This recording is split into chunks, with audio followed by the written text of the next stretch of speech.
어머니 정불례가 치매 진단을 받은 건 초겨울이었다. 병원 복도는 차가웠고 의사의 목소리는 더 차가웠다. 경도인지장애에서 치매 초기로 진행된 것 같습니다. 딸 수지는 그 말을 듣는 순간 숨이 막혔다. 옆에 앉은 동생 은영은 손수건을 꺼내 눈가를 닦았다. 막내 미정은 고개를 떨구고 아무 말도 하지 못했다. 어머니는 최근 들어 같은 말을 반복했다. 오늘이 며칠이지? 점심 먹었나? 하루에도 몇 번씩 물었다. 처음엔 건망증이려니 했다. 나이 들면 다들 그렇지 않나. 하지만 증상은 점점 심해졌다. 며칠 전엔 장을 보러 나갔다가 길을 잃었다. 평생 살던 동네였는데 집으로 돌아오는 길을 찾지 못했다. 수진이 전화를 받고 달려갔을 때 어머니는 슈퍼 앞 벤치에 앉아 멍하니 하늘을 보고 있었다. 엄마, 괜찮아요? 응? 아, 수진아, 너 언제 왔니? 방금 전화하셨잖아요. 그랬나? 기억이 안 나네. 그 순간 수지는 알았다. 이건 단순한 건망증이 아니라는 것을. 어머니는 혼자 두기엔 위험했다. 밤에는 헛소리를 했고 낮에는 멍하니 앉아있는 시간이 길어졌다. 냉장고에 상한 음식이 그대로 있었고 약은 며칠째 먹지 않은 채 놓여 있었다. 가족회의가 열렸다. 서울에 사는 딸들과 부산에 사는 장남 박성호 모두 시골집으로 모였다. 어머니는 안방에서 쉬고 있었고 그들은 거실에 둘러앉았다. 엄마를 어떻게 해야 할까요? 은영이 먼저 입을 열었다. 목소리가 떨렸다. 모두가 침묵했다. 서울로 모실 수도 없었고 요양원은 어머니가 원하지 않았다. 그때 성우가 말했다. 내가 내려가서 엄마 전적으로 모실게. 모두의 시선이 그에게 쏠렸다. 성우는 부산에서 작은 사업을 하고 있었다. 결혼한 지 10년이 넘었고 아이는 없었다. 오빠가요? 미정이 물었다. 믿기지 않는다는 표정이었다. 성우는 평소 가족 모임에 잘 나오지 않았다. 명절에도 얼굴 비추기 바빴다. 응. 회사 정리하고 내려올게. 시골집에서 엄마랑 살면서 모실 거야. 정말요? 그게 가능해요? 수진이 조심스럽게 물었다. 성우는 고개를 끄덕였다. 근데 조건이 있어. 순간 공기가 달라졌다. 모두가 그를 바라봤다. 성우는 잠시 망설이더니 천천히 말을 이었다. 논밭이랑 집, 엄마 명의로 된 현금까지 전부 내 앞으로 이전해줘. 내가 엄마 모실 건데 그 정도는 받아야지. 딸들은 말문이 막혔다. 재산을 먼저 넘기라니 돌봄을 조건으로 상속을 요구하는 건가. 수지는 입술을 깨물었다. 은영은 고개를 저었다. 미정은 눈살을 찌푸렸다. 오빠, 그게 무슨 말이에요? 무슨 말이긴. 내가 인생 걸고 엄마 모실 건데 재산 정리는 해야 하지 않겠어? 나중에 복잡해지면 안 되잖아. 그래도 지금 넘기는 건 너무. 그럼 누가 모실 건데? 성우의 목소리가 높아졌다. 딸들은 아무 말도 하지 못했다. 그들도 알고 있었다. 서울에서 일하며 내려오기엔 현실적으로 어렵다는 것을. 요양보호사를 고용하자니 비용이 만만치 않았다. 결국 누군가는 전담해야 했다. 나도 회사 접는 거야.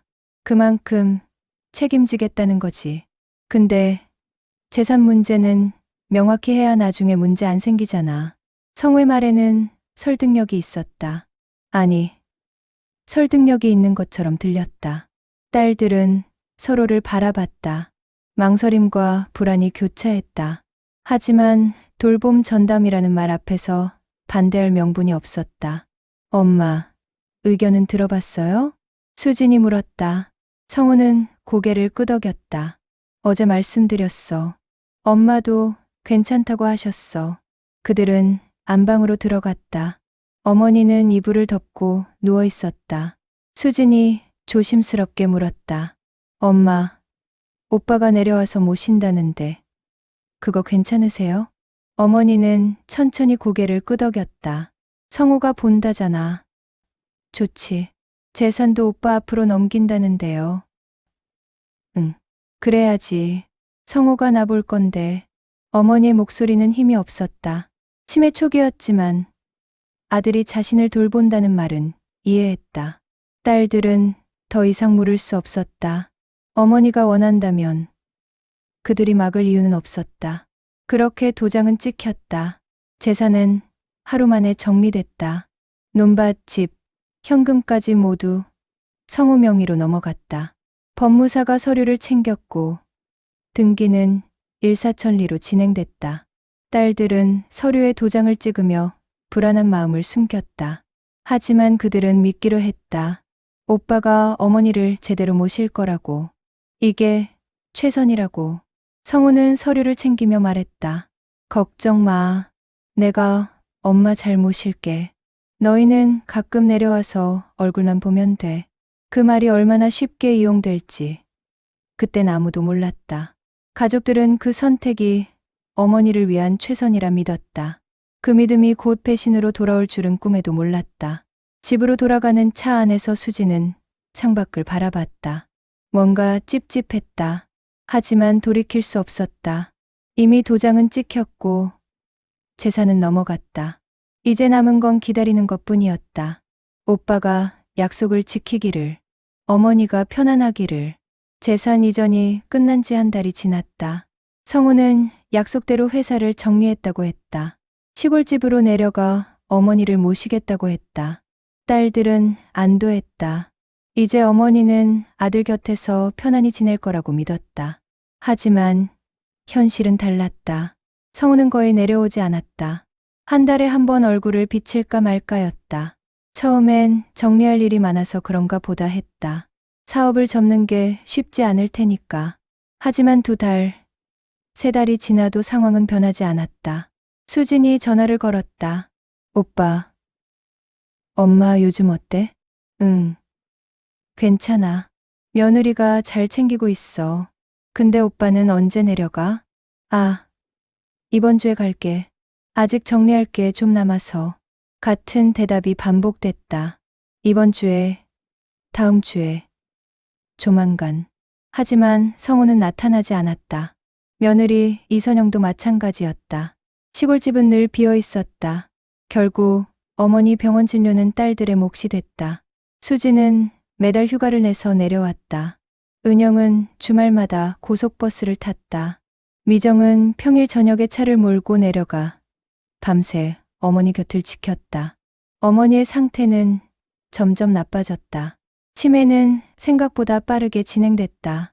혼자 화장실도 가기 힘들어졌고 밤이면 헛소리를 했다. 누가 날 데려가려고 해. 여긴 내 집이 아니야. 딸들은 번갈아 가며 어머니 손을 잡고 밤을 샜다. 약 처방도 문제였다. 치매약은 꾸준히 먹어야 했다. 하지만 어머니는 혼자서 챙길 수 없었다. 수지는 약통을 사서 요일별로 나눠 놓았다. 그래도 어머니는 잊어버렸다. 결국 누군가는 매일 전화해서 확인해야 했다. 엄마, 약 드셨어요? 응. 약 먹었나? 오늘 아침에요. 파란색 약통에 있는 거. 아, 그거. 어디 뒀더라. 수지는 한숨을 쉬었다. 전화로 확인하는 것만으론 부족했다. 누군가 곁에 있어야 했다. 하지만 그 누군가는 성우가 아니었다. 은영이 주말에 내려갔을 때였다. 어머니는 휠체어에 앉아 마당을 바라보고 있었다.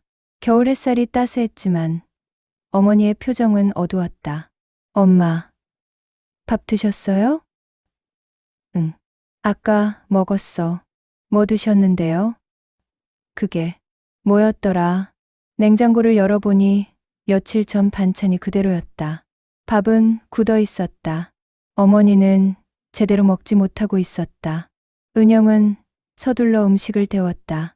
어머니는 숟가락을 들다 말다 했다. 손에 힘이 없었다. 엄마, 제가 떠드릴게요.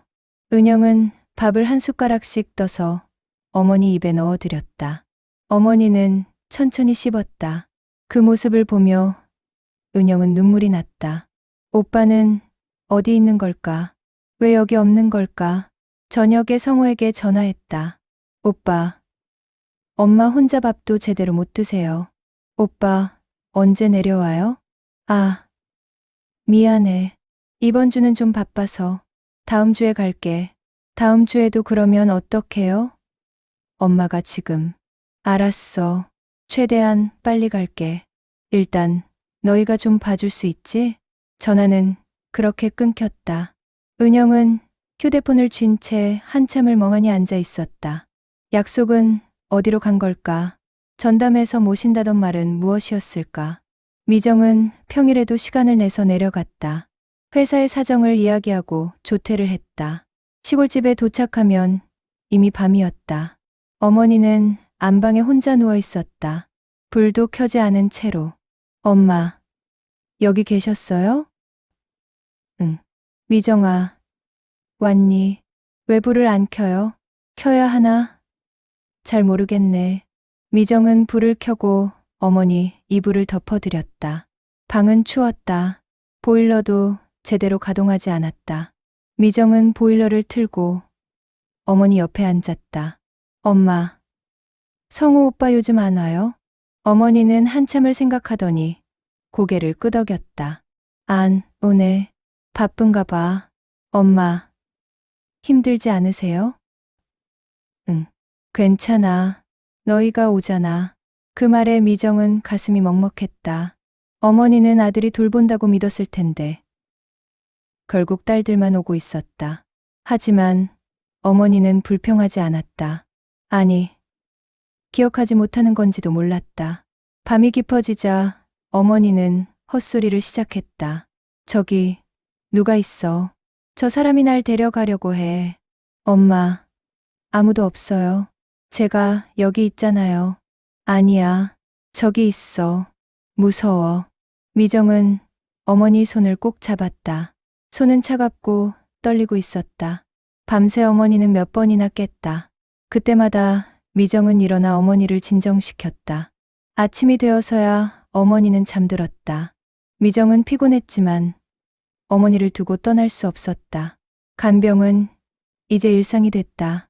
수지는 매달 휴가를 썼고 은영은 주말마다 내려왔으며 미정은 평일에도 시간을 냈다. 그들은 번갈아 가며 어머니를 돌봤다. 휠체어를 밀고 약을 챙기고 병원에 데려갔다. 하지만 성호는 전화로만 안부를 물었다. 엄마, 괜찮아? 네. 저희가 계속 내려가고 있어요. 고생 많다.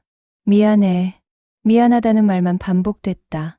실제로 내려오는 건 한 달에 한 번도 채 되지 않았다. 그나마도 잠깐 들렀다 가는 정도였다. 어머니와 제대로 시간을 보내지 않았다. 병원비는 어머니 돈으로 쓰이는 줄로만 알았다. 이미 모든 재산을 넘긴 상태였기에 딸들은 더 묻지 않았다. 성호가 알아서 처리할 거라고 믿었다. 믿고 싶었기 때문이다. 하지만 시골집은 늘 조용했다. 전담이라는 약속은 말뿐이었다. 돌봄은 현실이 되었고 그 현실은 온전히 딸들의 몫이었다. 불안은 점점 쌓여갔다. 이게 맞는 걸까? 우리가 계속 이래야 하는 걸까? 수지는 어느 날 은영에게 말했다. 언니, 이거 이상하지 않아? 나도 그렇게 생각해. 오빠는 뭐 하는 거야? 재산은 다 받아놓고 정작 엄마는 우리가 보고 있잖아. 그러게, 이건 아닌 것 같은데. 하지만 그들은 섣불리 말하지 못했다. 혹시 오빠가 정말 바빠서 그런 건 아닐까? 곧 나아질 거라고, 조금만 더 기다리면 될 거라고 스스로를 달랬다. 그렇게 시간은 흘렀다. 약속은 지켜지지 않았고 자리는 비어 있었다. 어머니는 점점 더 의지할 곳을 잃어갔다. 의심은 병원비 정리 중에 시작됐다. 수지는 어머니의 통장 내역을 확인하고 있었다. 정확히는 확인할 수 없었다. 통장은 이미 성호 앞으로 넘어간 상태였기 때문이다. 하지만 최근 몇 달간 병원비 지출이 궁금했다. 어머니의 치매약과 진료비는 만만치 않았다. 매달 얼마나 나가는지 알아야 앞으로를 계획할 수 있었다. 수지는 성호에게 전화했다. 오빠, 엄마 병원비 얼마나 나가고 있어요? 응? 병원비. 그냥 나가는 대로 쓰고 있지. 구체적으로 얼마예요? 저희도 알아야 할 것 같아서요. 아, 그거. 나중에 정리해서 알려줄게. 며칠이 지나도 답은 오지 않았다. 수지는 다시 전화했다. 이번엔 은영과 미정도 함께 통화했다. 오빠, 병원비 내역 좀 보내주세요. 저희가 계속 엄마 병원 모시고 다니는데 돈이 어떻게 쓰이는지 알아야 할 것 같아요. 성우는 한참을 망설이더니 짧게 답했다. 알았어. 며느리한테 물어볼게. 그렇게 일주일이 또 지났다. 답은 없었다. 딸들은 직접 며느리 이선영에게 연락했다. 선영은 처음엔 전화를 받지 않았다. 몇 번을 걸어서야 통화가 연결됐다. 언니, 엄마 병원비 내역 좀 확인하고 싶은데요.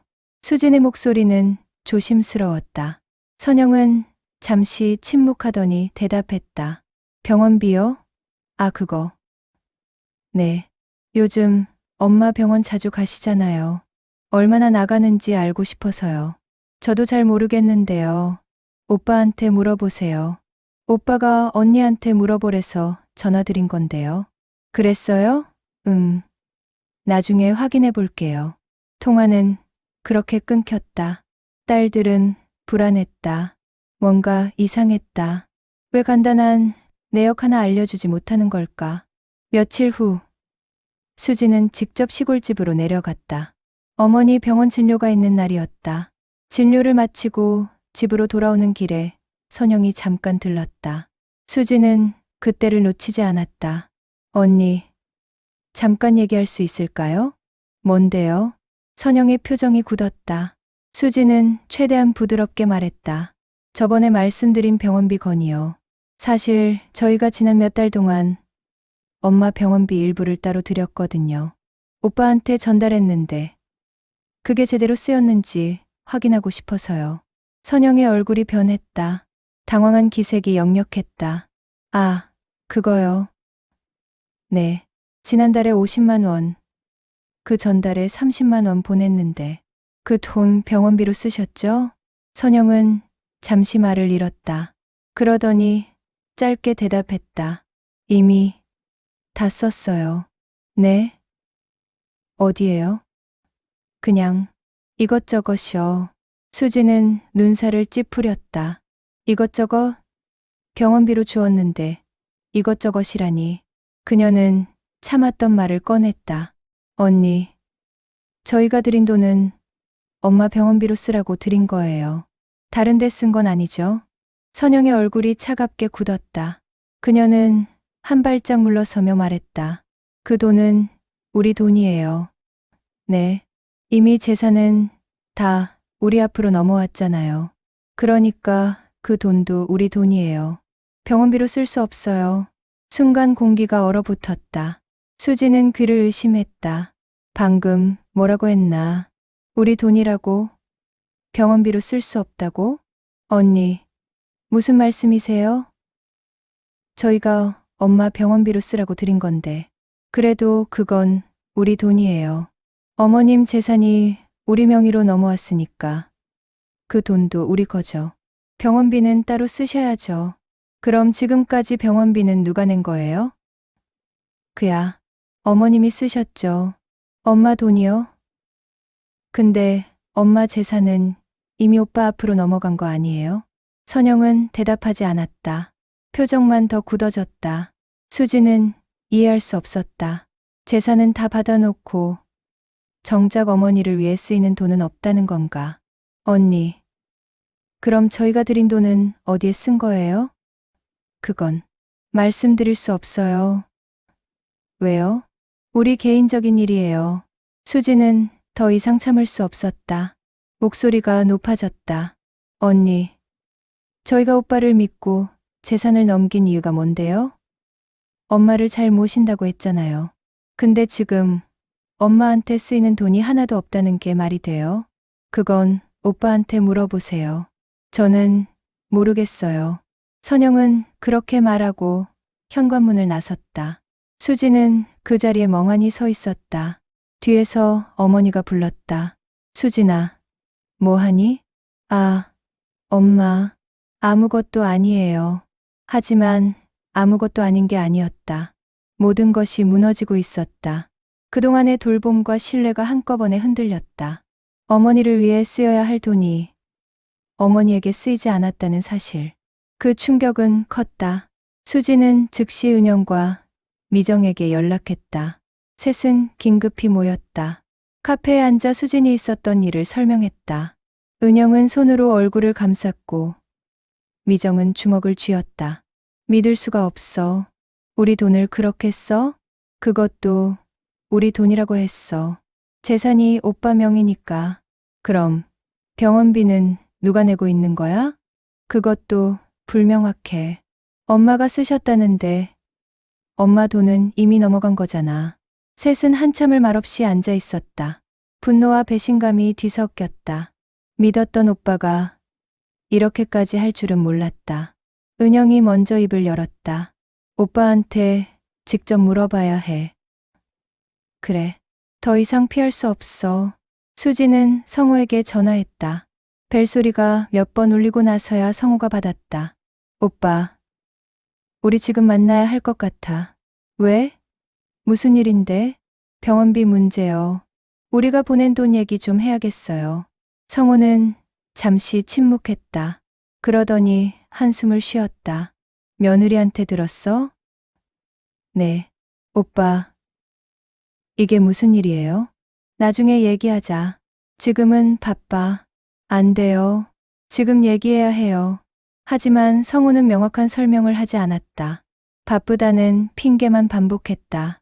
결국 전화는 제대로 된 대답 없이 끊겼다. 침묵은 변명이었고 그 침묵 속에서 딸들은 깨달았다. 약속은 이미 오래전에 깨져 있었다는 것을. 오빠는 처음부터 어머니를 모실 생각이 없었다는 것을. 재산만 챙기고 책임은 회피했다는 것을. 수지는 휴대폰을 내려놓으며 말했다. 우리가 속은 거야. 은영이 고개를 끄덕였다. 이제 어떻게 해야 하지? 미정이 차갑게 말했다.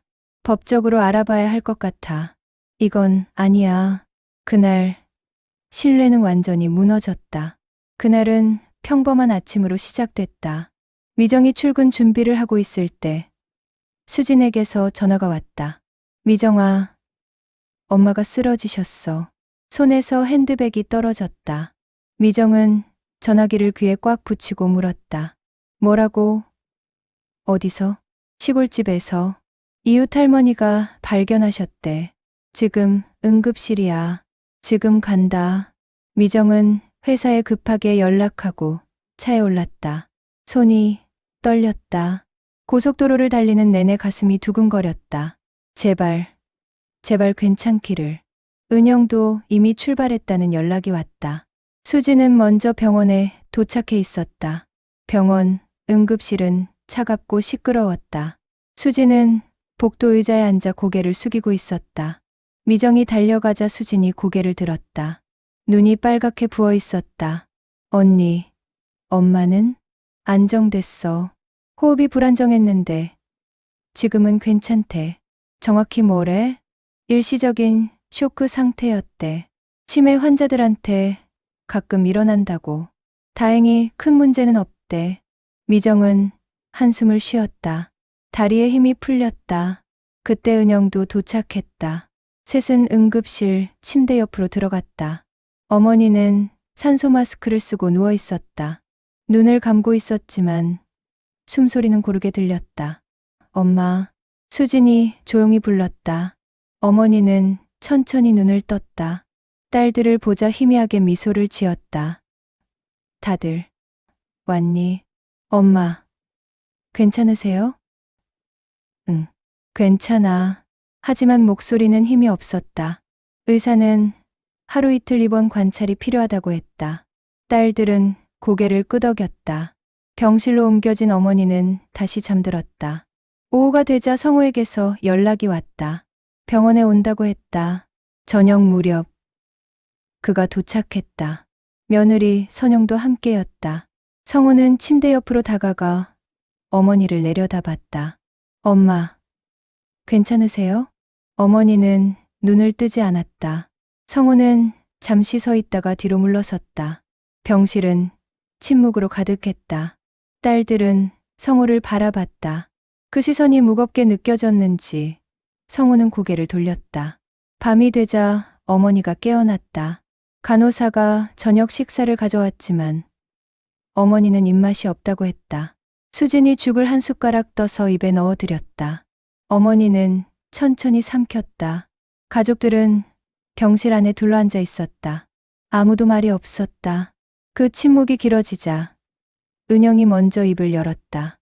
오빠, 우리 얘기 좀 해야 할 것 같아. 성우는 고개를 들었다. 경계하는 눈빛이었다. 무슨 얘기? 엄마, 일. 오빠가 모신다고 했잖아. 근데 지금까지 뭐 했어? 나도 바빴어. 할 수 있는 만큼 했어. 할 수 있는 만큼. 한 달에 한 번도 안 내려왔잖아. 그게 할 수 있는 만큼이야? 성우는 입술을 깨물었다. 대답하지 않았다. 미정이 말을 이었다. 엄마, 병원비도 문제고. 우리가 보낸 돈은 어디 간 거야? 그건 뭐야? 명확하게 대답해줘. 우리가 바보인 줄 알아? 목소리가 높아졌다. 간호사가 조용히 해달라는 손짓을 했다. 하지만 딸들의 감정은 이미 폭발 직전이었다. 수진이 차갑게 말했다. 오빠, 재산은 다 받았잖아. 근데 엄마는 왜 우리가 돌보고 있어? 이렇게 될 때까지 오빠는 뭐 한 거야? 미안해. 내가 잘못했어. 미안하다고 끝나? 엄마가 이렇게 쓰러질 때까지 방치한 거나 마찬가지잖아. 방치는 아니었어. 나도. 그럼 뭐야? 우린 왜 계속 이러고 있어야 해? 성우는 고개를 숙인 채 아무 말도 하지 않았다. 변명조차 하지 못했다.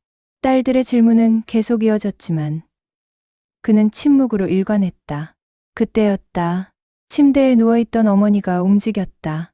모두의 시선이 어머니에게로 향했다. 어머니는 천천히 고개를 돌려 성우를 바라봤다. 흐릿한 눈으로 한참을 보더니 손을 들어 올렸다. 손에는 작은 휴대용 손풍기가 쥐어져 있었다. 여름에 수진이 사다 드렸던 것이었다. 어머니는 그걸 꽉 쥐고 있었다. 엄마, 수진이 불렀지만 어머니는 대답하지 않았다. 그저 성우를 바라볼 뿐이었다. 그리고 천천히 손풍기를 들어 올렸다. 다음 순간 어머니는 힘을 다해 손풍기를 성우 쪽으로 던졌다. 손풍기는 공중을 가르며 날아갔다. 성우의 얼굴을 향해 그는 깜짝 놀라 몸을 움츠렸다. 손풍기는 그의 어깨를 스치며 바닥에 떨어졌다. 딱 하는 소리와 함께 플라스틱이 깨지는 소리가 났다. 병실은 순간 정지했다. 모두가 숨을 멈췄다. 아무도 예상하지 못한 일이었다. 어머니가 물건을 던진 것도, 그게 아들을 향한 것도. 어머니는 다시 침대에 몸을 기댔다. 숨이 가빠졌다. 하지만 눈빛만은 또렷했다.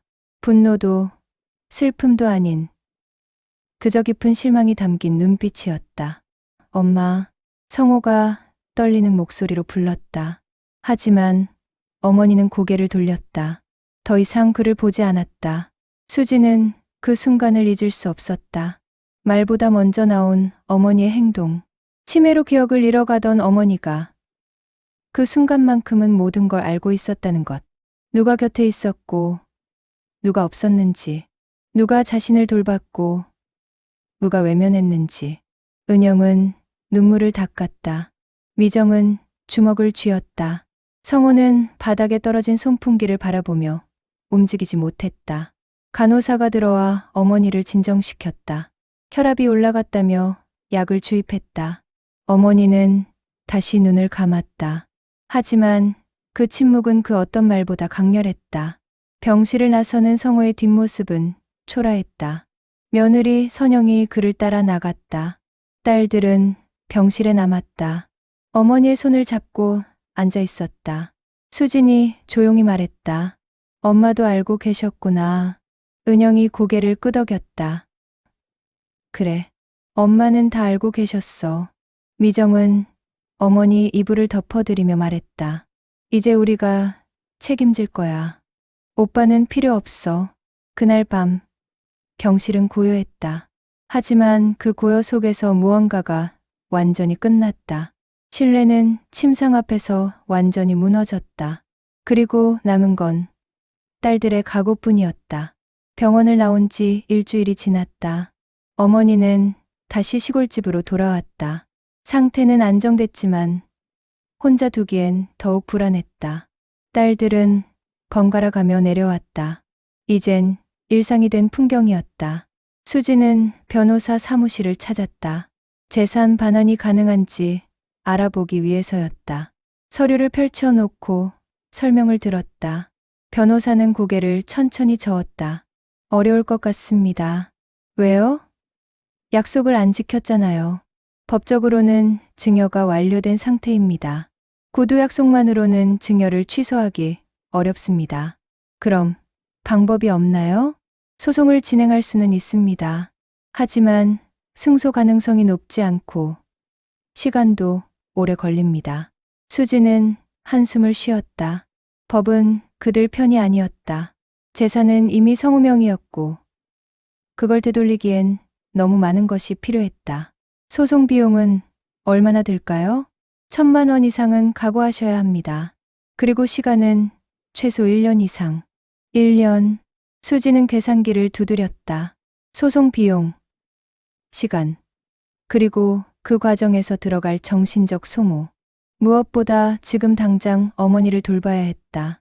소송에 매달릴 여유가 없었다. 일단 생각해 보겠습니다. 사무실을 나서며 수지는 무거운 발걸음을 옮겼다. 재산을 되찾는 건 사실상 불가능했다. 현실은 냉정했다. 그날 저녁 세 자매는 다시 모였다. 카페 구석 자리에 앉아 조용히 대화했다. 변호사한테 다녀왔어. 수진이 입을 열었다. 은영과 미정이 고개를 들었다. 어떻대? 어렵대. 증여가 완료됐고 구두 약속만으로는 취소가 안 된대. 소송은 할 수는 있는데 시간이랑 돈이 너무 많이 든대. 1년 이상 걸리고 승소 보장도 없고. 미정이 테이블을 탁 쳤다. 그럼 그냥 당하고 살라는 거야? 아니야. 하지만 지금 당장은 엄마가 우선이잖아. 은영이 고개를 끄덕였다. 맞아. 엄마를 외면할 수는 없어. 세 사람은 한참을 침묵했다. 현실은 명확했다. 재산은 돌아오지 않을 것 같았다.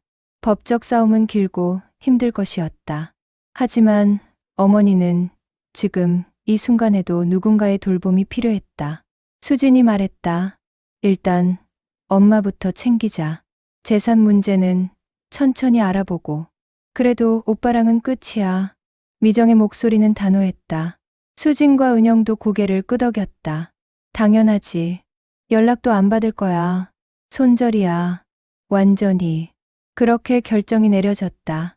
재산은 성우가 가져갔지만 책임은 더 이상 그에게 기대하지 않기로 했다.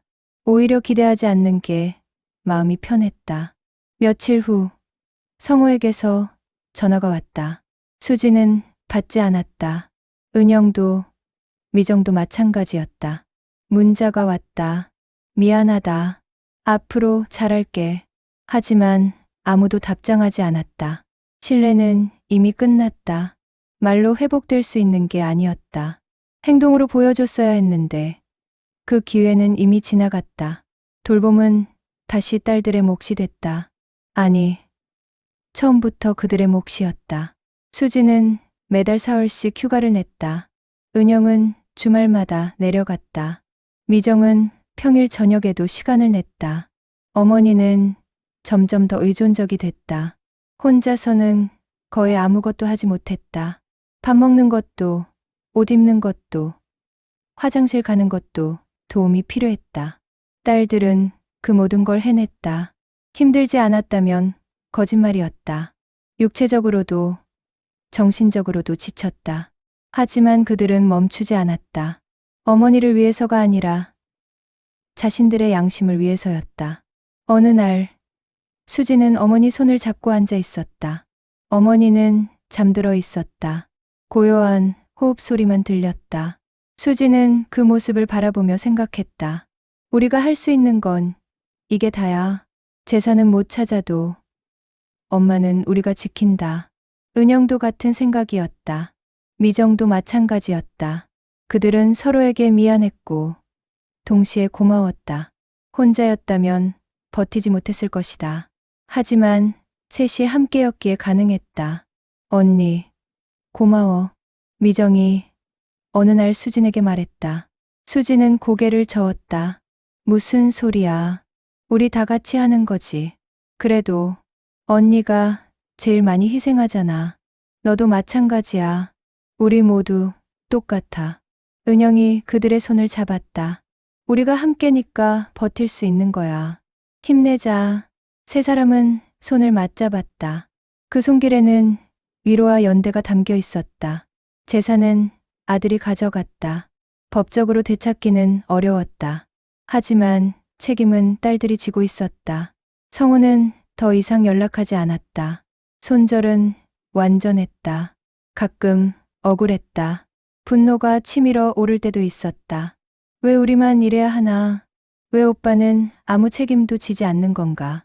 하지만 그 감정도 시간이 지나면 가라앉았다. 어머니가 더 중요했기 때문이다. 수지는 어머니 약을 챙기며 생각했다. 이게 우리가 선택한 길이다. 후회는 없다. 힘들지만 옳은 일이다. 어머니를 외면할 수는 없다. 은영은 어머니 휠체어를 밀며 하늘을 보았다. 하늘은 맑았다. 구름 한 점 없이 푸르렀다. 이 길이 끝까지 이어질지 모르지만 우리는 끝까지 갈 것이다. 미정은 어머니께 음식을 떠드리며 다짐했다. 포기하지 않는다. 지치더라도 멈추지 않는다. 우리는 딸이니까. 재산 문제는 여전히 해결되지 않았다. 법적 대응도 진행 중이었다. 하지만 그건 부차적인 일이었다. 지금 가장 중요한 건 어머니였다. 저녁이 되면 딸들은 돌아가며 전화했다. 엄마, 저예요. 밥 드셨어요? 오늘 날씨 좋았죠? 산책 나가셨어요? 엄마, 사랑해요. 내일 또 올게요. 어머니는 가끔 대답했고 가끔은 침묵했다. 치매는 점점 그녀를 삼켰다. 하지만 딸들은 포기하지 않았다. 어머니가 그들을 기억하지 못해도 그들은 어머니를 기억했다. 이것이 지금의 결말이었다. 완벽하지 않았다. 정의롭지도 않았다. 하지만 그들이 선택한 길이었다. 무겁고 힘든 길이었지만 후회는 없었다. 수지는 창문 너머를 바라봤다. 시골집 마당에는 어머니가 심은 꽃들이 피어 있었다. 봄이 오고 있었다. 아직 추운 날씨였지만 꽃들은 피어나고 있었다. 어머니도 그들도 이 계절을 견뎌낼 것이다. 함께라면 가능할 것이다. 그렇게 믿으며 그들은 오늘도 어머니 곁으로 향했다. 오늘의 이야기는 어떠셨나요? 어머니를 책임지겠다고 말하면서 정작 재산만 챙긴 채 어머니의 삶은 외면해버린 아들. 듣는 내내 마음 한켠이 답답하고 화가 나지는 않으셨나요? 오늘의 이야기는 솔직히 말해 속 시원한 결말을 가진 이야기는 아닙니다. 누군가에게는 현실과 너무 닮아 있어 더 불편하게 느껴졌을지도 모릅니다. 하지만 이 이야기가 전하고자 했던 것은 재산의 많고 적음이 아니라 결국 어머니를 향한 마음이었습니다. 가진 것이 많든 적든 조건이 있든 없든 어머니를 향한 진심으로 곁을 지키는 것. 그 단순하지만 가장 어려운 선택이 조용한 여운으로 이야기의 끝을 채웁니다. 오늘 이야기가 여러분의 마음에도 잠시 멈춰 생각해 볼 수 있는 작은 울림으로 남았기를 바랍니다. 이야기는 여기까지입니다. 끝까지 함께 해주셔서 고맙습니다. 따뜻한 연말 보내시고 다음 이야기에서 다시 찾아뵙겠습니다.